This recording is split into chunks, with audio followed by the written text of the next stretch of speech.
观众朋友，大家晚安，欢迎持续锁定晚上9点钟的三立财经9点新闻，我是王志玉。6月份凤凰花开的季节，我们天天带大家来听听名人在毕业典礼当中带给大家他们的人生智慧。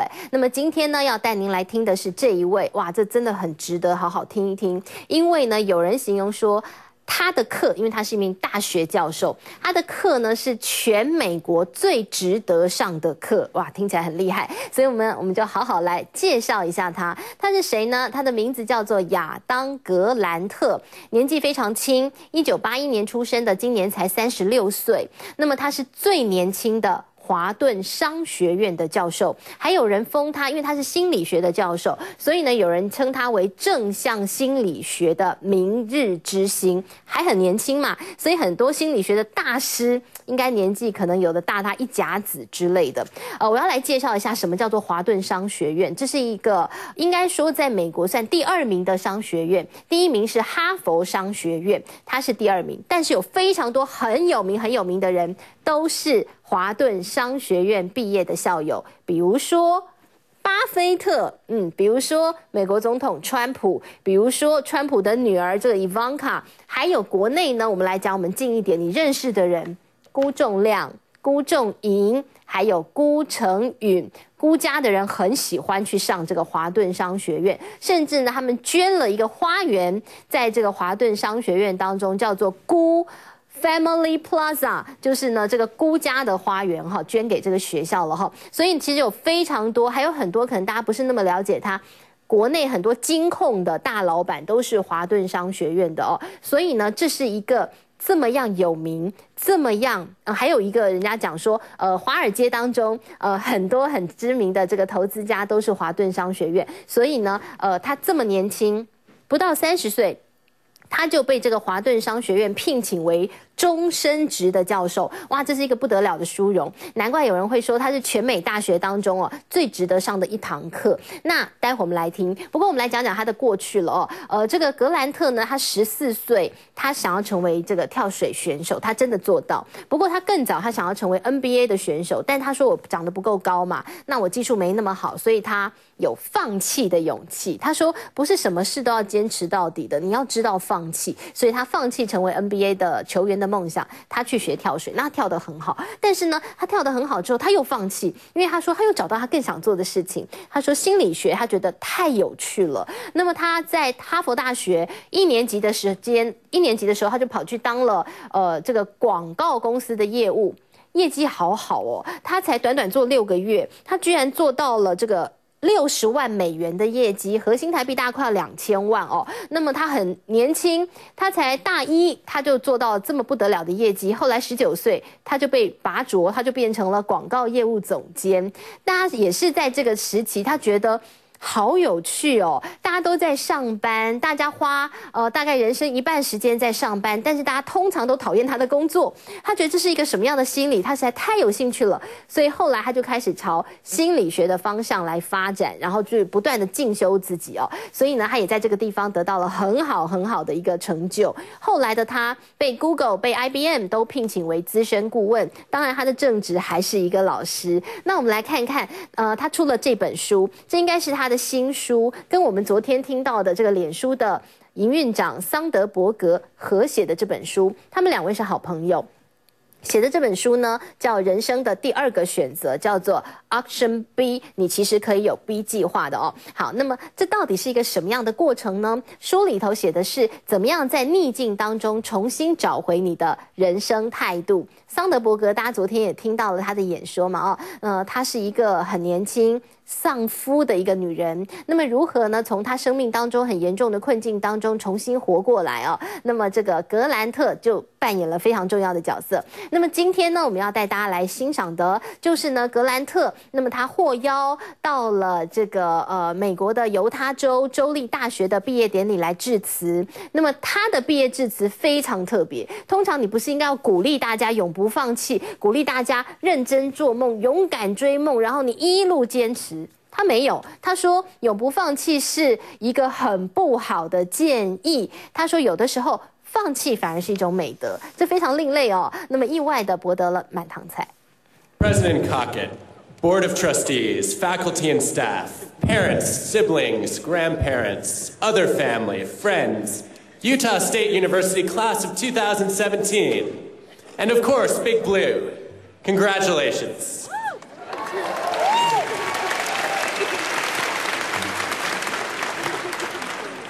Giving a commencement speech is a daunting task. I thought when I finished grad school I was done with homework. But I got to do some homework to prepare for today. And when I started, I have to say, I found more questions than answers.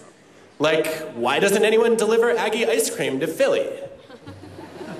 Is stealing the wagon wheel an accomplishment I could list on my resume?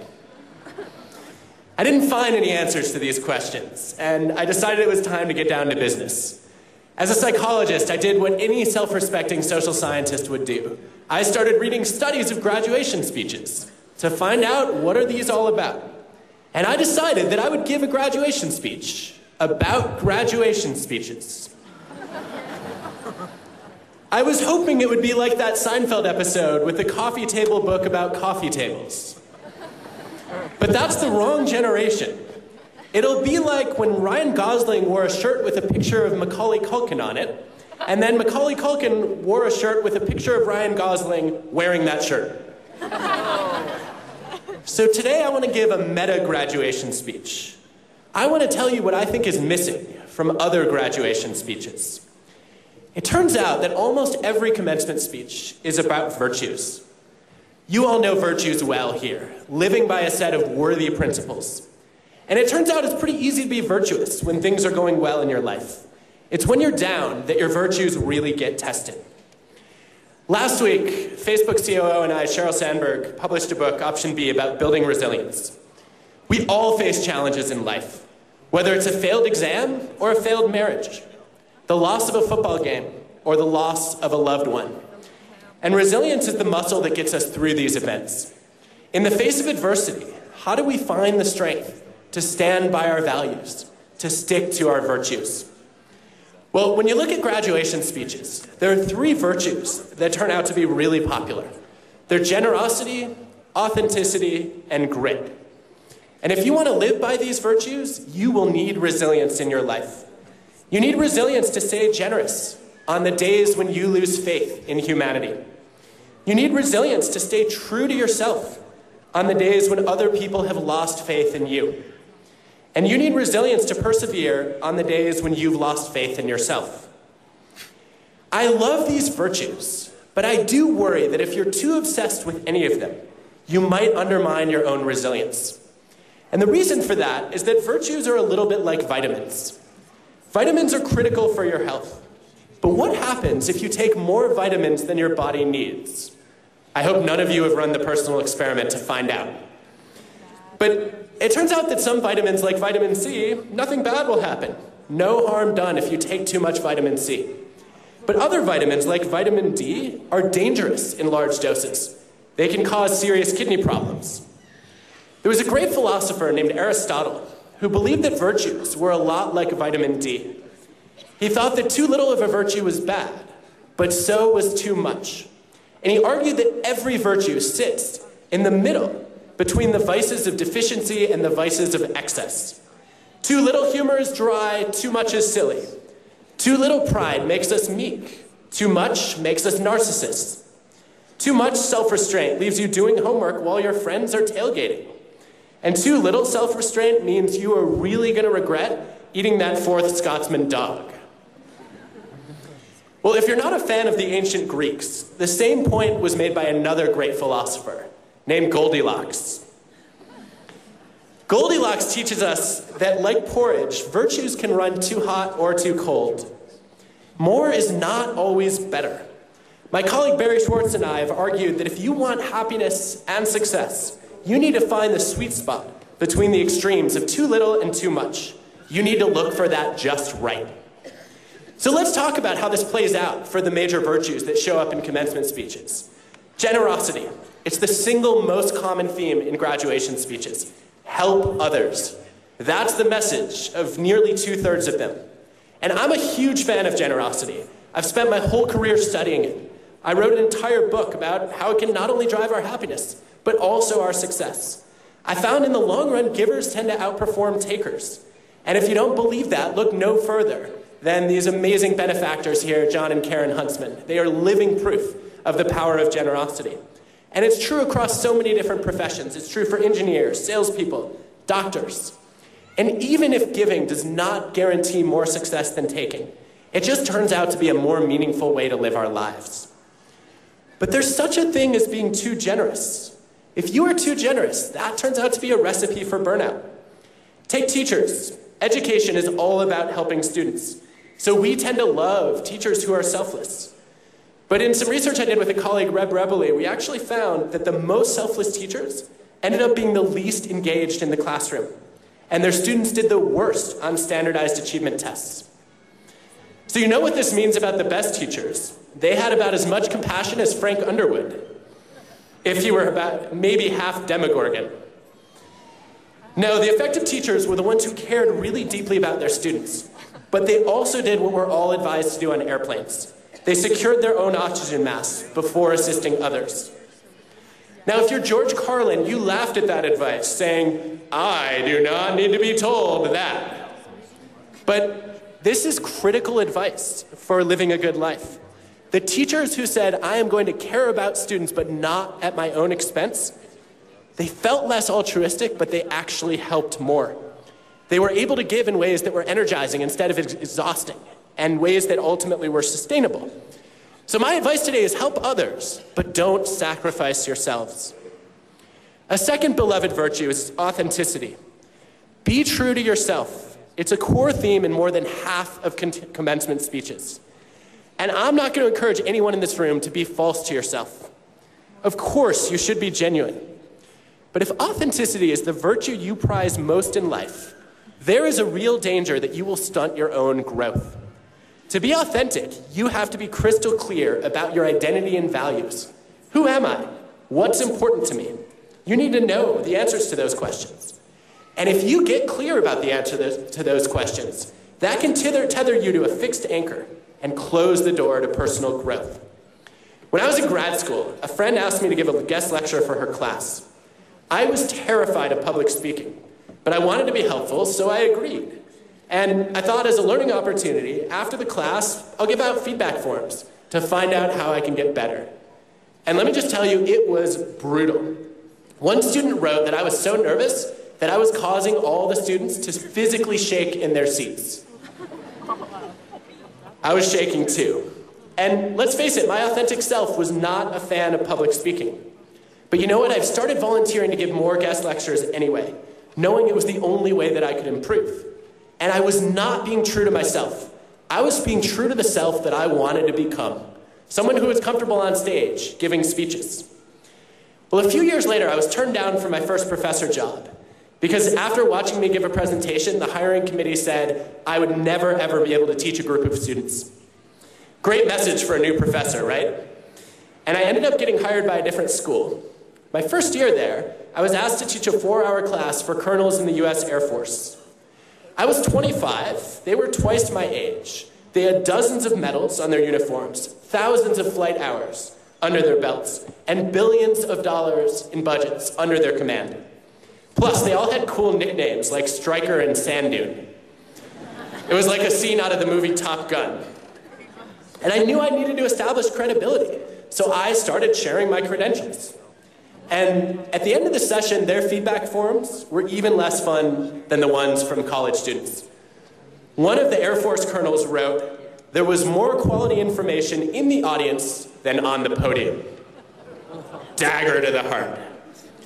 Another wrote, "I gained very little from this session, but I trust the instructor did gain useful insight." Thanks for laughing at me. It felt great then, too. Well, here's the problem. I had already signed up to give one more class for another group of colonels, and I didn't have time to change my content, let alone learn something new. All I could do was change my introduction and try to set the stage differently.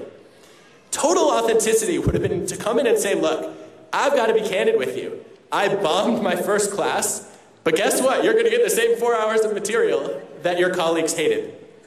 And that would have made me look weak. So I tried to find the sweet spot between authenticity and credibility. I didn't say a word about my expertise this time. I opened by saying, look, we're going to spend the next 4 hours together, and I know what you're thinking right now. What could I possibly learn from a professor who's 12 years old? Stunned silence. The only sound that I could hear was my racing heartbeat. But finally, a colonel, codenamed Hawk, piped up. And he said, come on, that's way off base. I'm pretty sure you're 13. Well, I ended up teaching the exact same material, but the feedback was night and day different. One colonel wrote, although junior in experience, Adam dealt with the studies in an interesting way. And another wrote, I can't believe Adam is only 12. He did a great job.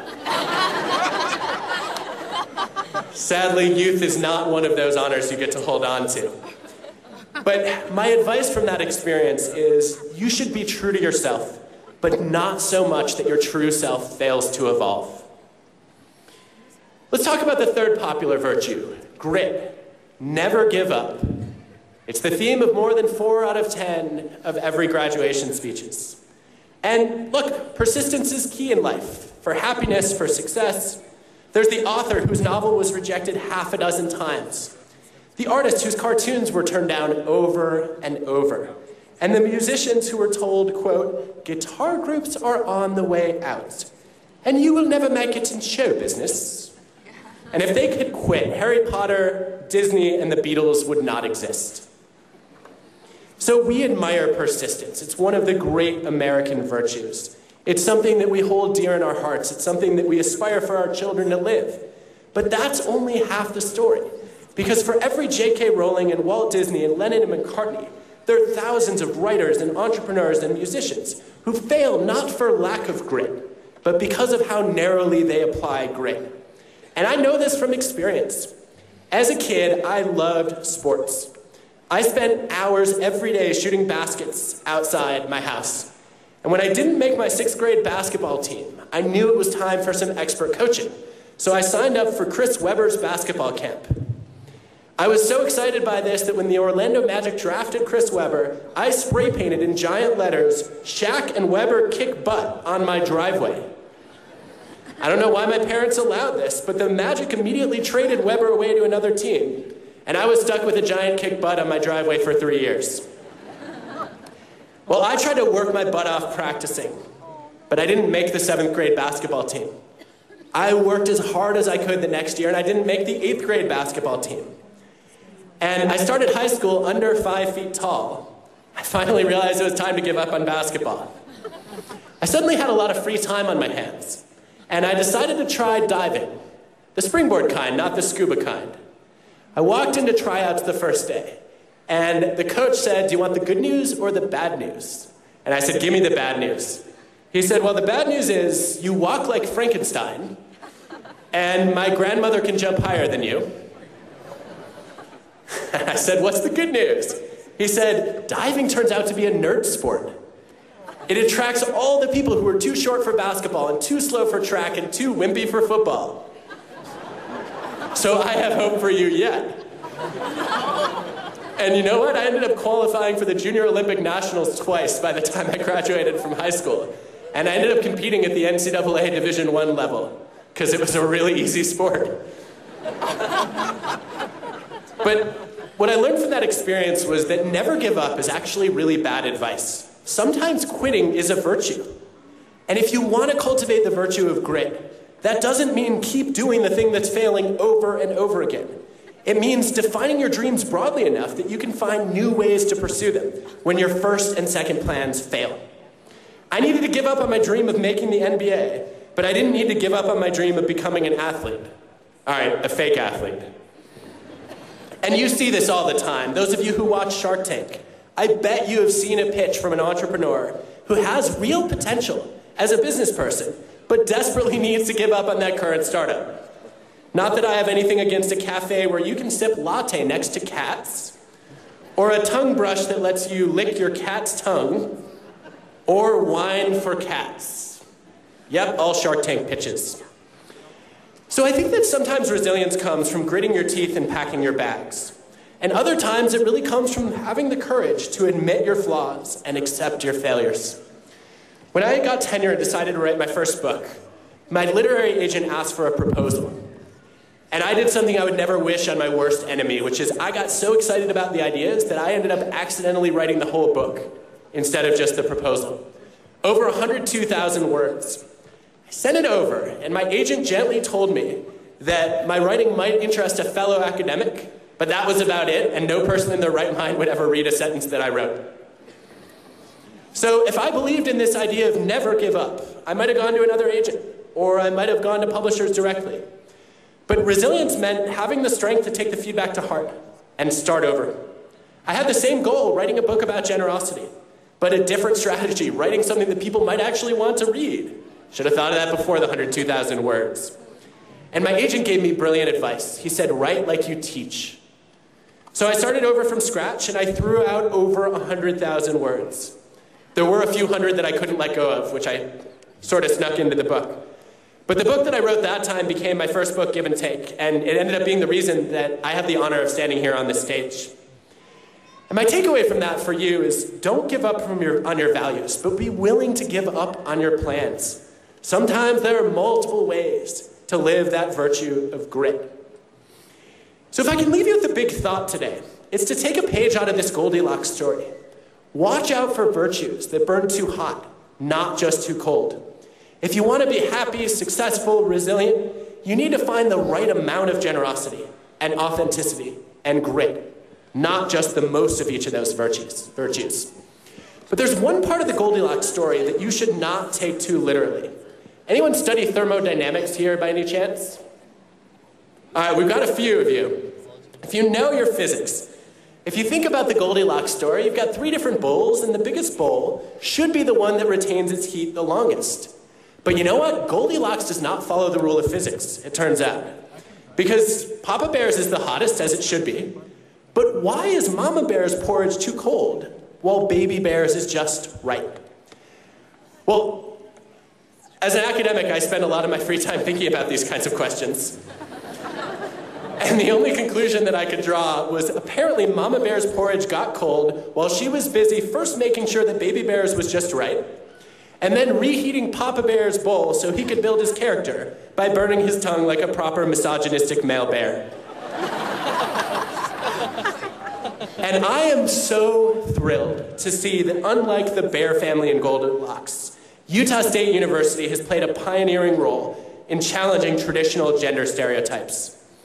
Your alumni include astronaut Mary Cleave, one of the first 10 women in space, and Paula Hawkins, the first female senator from the South, and still the only woman elected to the Senate from Florida. And now, President Cockett is the first female Aggie president. Congratulations.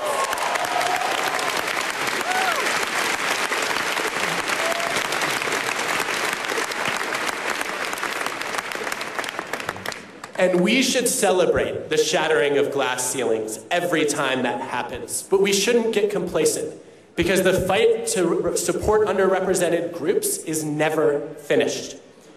And this is one virtue that doesn't follow the Goldilocks rule. Appreciate diversity is a 4th virtue that shows up in a 1/3 of graduation speeches. And I believe it's the one virtue where a lot more is always a lot better. There is no such thing as too much diversity in our lives. Diversity, it turns out, lies at the heart of resilience. As President Cockett can tell you, in biology, we have diverse genes to protect different species against disease and prepare different species for different climates. In companies, we have diverse expertise to protect against groupthink and prepare for a changing, turbulent, disrupted world. And in countries, diverse backgrounds and values are essential to a strong and successful democracy. In communities, diversity is an unlimited virtue because it keeps different virtues in balance. And as graduates, that's what you will contribute to the world, different virtues. And you all should be incredibly proud of the diversity of those virtues. So today, I wish you warm congratulations, and go Aggies! 好，我们听到了这个是格兰特哦，那么他在对犹他州立大学生的毕业致辞的时候，特别用他自己的一个人生经验来建议大家，永不放弃是一个很烂的人生谏言。他说，有的时候放弃是一种美德哦，并不是你一直去做你会失败的事情，你就是做很对的事情，并不是这样，而是你要去想出另外一个方式来实现你的梦想哦。另外呢，他的书当中呢也告诉大家，你需要复原力才可以继续的坚守美德。那么这个是华顿商学院最受欢迎的心理学的教授格兰特。那么今天他的毕业致辞也跟大家一块来分享。